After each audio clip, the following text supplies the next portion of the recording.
రెండవది స్ఫటికలింగం నిర్గుణ స్వరూపం. స్ఫటికలింగం దగ్గరికి వెళ్ళి కూర్చుని దానికి జరుగుతున్నటువంటి అర్చన చూసినా, దానికి జరుగుతున్న అభిషేకం చూసినా అసలు పరబ్రహ్మము యొక్క స్వరూపము అవగతమవుతుంది అన్నారు. ఎందుచేత స్ఫటికలింగమునకు ఉన్న రంగు ఇది అని అడిగారు అనుకోండి, అసలు స్ఫటికానికి ఈ రంగు ఉంటుందని చెప్పడం కష్టం.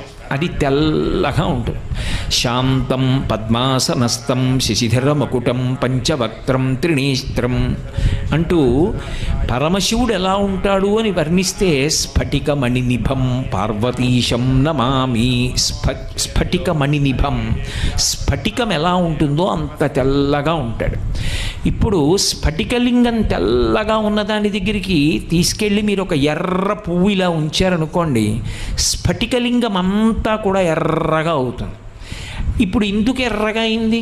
దాని ముందుకు ఒక ఎర్రటి